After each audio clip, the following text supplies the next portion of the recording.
শেষের দিকে চলে এসেছে, থিয়েটার নিয়ে একটা প্রশ্ন করবো যে থিয়েটার থেকে যেহেতু আপনার শুরু, তো এখন কি এই ব্যস্ততার কারণে থিয়েটারে যাওয়া হয় কিনা বা আগের মতো মিস করেন কিনা? মিস তো করি, এবং মিস করি এমনভাবে থিয়েটারেই সবচেয়ে সুন্দর সময় আমার কেটেছে, এবং ওই জায়গাতেই আমি বলবো যে আমার ভেতরগত বিকাশটা ঘটেছে আমাদের জগন্নাথপুরীতে।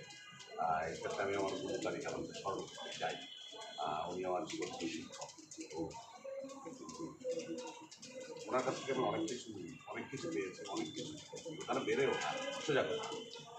তো সেটা আমি খুব মিস করি, এটা সত্যি কথা। একই সঙ্গে আমার থিয়েটার আবার করার ক্ষেত্রে এক ধরনের ভয় হয় যে পারবো।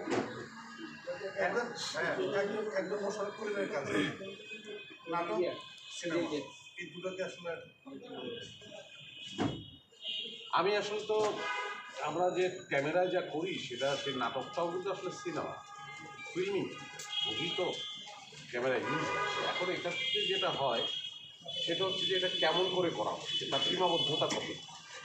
একটা আমরা বাংলাদেশের তৈরি এমন টেলিভিশনের নাটক যেটা কারণ এরকম বহু নাটকই সিনেমা হয়ে উঠছে। যেমন আমি অনিমেষে যে কাঁটা আমি করেছি সেরকম বলবো, আরও অনেকের অনেক অনেক কাজের উদাহরণ আছে যেগুলো আসলে সিনেমা হয়ে উঠছে সিনেমায়।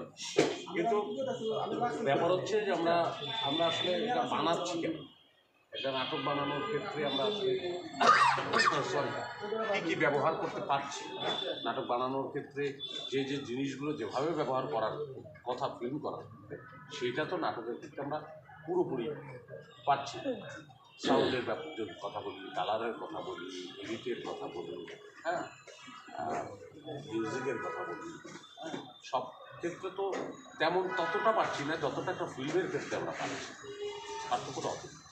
মোশাররফ ভাইয়ের সাথে কিন্তু আমার একটা নিজেরও কাজ হয়েছে, যেটা আপনিও জানেন, এটা নিজের সেখান থেকে কিন্তু আমি জানি যে মোশাররফ এটা কিন্তু সিনেমা করে তুলি, এটা আসলে কতটা সত্যি সিনেমা মোশাররফ কিন্তু সিনেমা প্রতি দুর্বল,